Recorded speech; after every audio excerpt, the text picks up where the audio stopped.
더불어민주당이 최근 대법관 100명 증원안과 비법조인 대법관 임명안을 전격 철회하기로 하였습니다. 이는 단순한 입법 절차 중단이 아니라 이재명 대표와 민주당이 벌이고 있는 사법부 장악 시도에 대한 국민적 경고와 중도층 이탈에 따른 선거 전략 수정의 일환으로 해석되고 있습니다. 하지만 본질은 변하지 않았습니다. 민주당은 이재명 대표의 입맛에 따라 움직이는 정치 조직으로 전락하였고 사법제도까지 정권의 도구로 삼으려는 위험한 독주 행보를 보였습니다. 이재명 후보는 언론과의 접촉에서 해당 법안에 대해 제가 지시한 건 아니지만 지금은 얘기할 때가 아니다라고 말하며 직접적인 책임을 회피하는 듯한 태도를 보였습니다. 하지만 이는 오히려 정반대의 메시지를 줍니다. 본인은 직접 지시하지 않았다고 말하지만 실제로는 선대위에 사법 관련 논란을 일으키지 말라는 명확한 지시를 내렸음을 시인하였습니다. 결국 모든 결정이 이재명 한 사람의 판단에 따라 좌우되고 있음을 스스로 드러낸 것입니다. 이런 모습을 보면 더불어민주당이라는 정당조차 이재명이라는 한 사람에게 철저히 종속된 상태이며 이것이야말로 1인 독재 정치의 위험성을 보여주는 단적인 사례라 하겠습니다. 민주당은 이 후보의 공직선거법 유죄 취지 대법원 판결 이후 대대적인 사법개혁을 외치며 법원 구조를 근본적으로 흔들려는 법안을 연이어 발의해왔습니다. 대법관을 100명으로 늘리겠다는 발상은 단순한 행정개혁 차원을 넘어서 사법부의 권위를 실질적으로 무력화시키고 정권 입맛에 맞는 인사들로 대법원을 채우려는 정치적 의도를 노골적으로 드러낸 것이었습니다.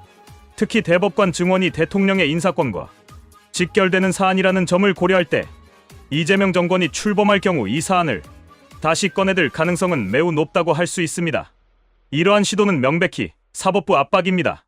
민주당 측은 조희대 대법원장이 임명 제청권을 갖고 있기 때문에 압박이 아니라고 주장하지만 이는 국민의 상식과 배치됩니다.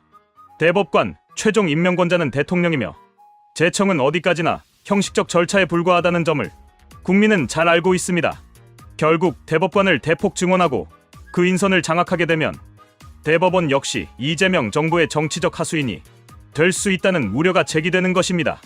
더욱 심각한 문제는 민주당이 이러한 중차대한 개혁 법안을 전격 철회한 것이 진정한 반성과 사과의 의미가 아닌 단지 선거 전략에 따른 전술적 후퇴에 불과하다는 점입니다.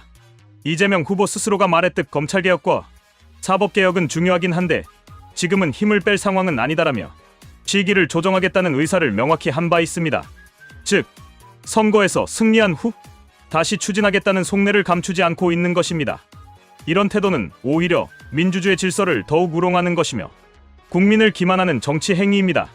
이렇듯 이재명 후보와 민주당의 일련의 행보는 권력 분립의 원칙을 무너뜨리고 국가 시스템을 사적 권력의 도구로 전락시키려는 의도가 뚜렷하다고 볼 수 있습니다.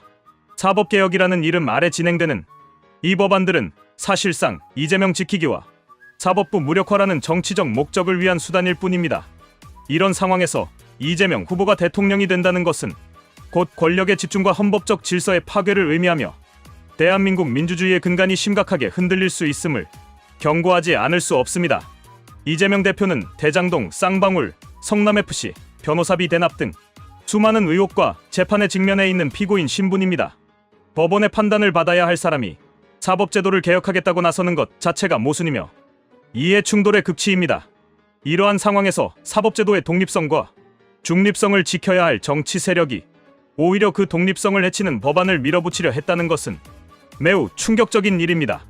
더군다나 이 모든 행보가 이재명 대표의 한마디로 시작되고 멈춘다는 점에서 민주당은 사실상 이재명 정당으로 전락했다고 평가하지 않을 수 없습니다. 이재명 후보가 대통령이 되어서는 절대 안 되는 이유가 바로 여기에 있습니다. 그가 집권할 경우 사법부는 물론 입법부와 행정부까지 장악하여 대한민국을 1인 통치체제로 만들 우려가 너무나도 큽니다. 실제로 민주당이 다수 의석을 갖고 있는 현재에도 이재명 후보의 정치적 입김은 모든 의사결정에 절대적인 영향을 미치고 있습니다. 이처럼 민주당 내부마저 제대로 통제하지 못하는 상황에서 이재명 후보가 국가 전체의 수장을 맡게 될 경우 그 폐해는 감당하기 어려운 수준이 될 것입니다. 특히 이번 법안 철회 사례는 이재명 대표가 필요할 때는 멈추고 다시 밀어붙인다는 전략을 고수하고 있다는 점을 명백히 보여주고 있습니다. 민주당은 겉으로는 철회라고 말하지만 실질적으로는 다음 기회를 노리고 있습니다. 선거에서 유리한 고지를 점하면 언제든지 다시 이 법안들을 꺼내들 수 있다는 것입니다. 국민을 속이고 사법부를 압박하고 민주주의의 절차적 정당성을 무너뜨리려는 이재명식 정치에 결코 속아서는 안 됩니다. 지금이야말로 국민이 냉철한 판단을 내려야 할 때입니다.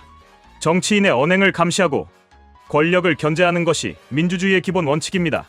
그러나 이재명 후보는 자신에 대한 비판을 모두 가짜뉴스로 몰아가며 사법부 판결마저 정치보복이라 주장하는 태도를 보여왔습니다. 이러한 행보는 정치인의 기본 자질조차 의심케 하는 것으로 절대로 대한민국의 대통령이 되어서는 안 될 인물임이 분명합니다. 요약하자면 민주당의 이번 법안 철회는 국민의 우려에 대한 진정한 반성이 아니라 단기적 전략 후퇴일 뿐입니다. 이재명 대표는 여전히 사법부 장악을 포기하지 않았으며 선거가 끝난 후 다시 이를 밀어붙일 가능성이 매우 높습니다.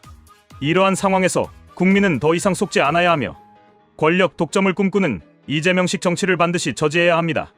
이재명 후보는 그 어떤 이유로도 대한민국의 대통령이 되어서는 안 될 인물임을 명확히 인식해야 할 시점입니다.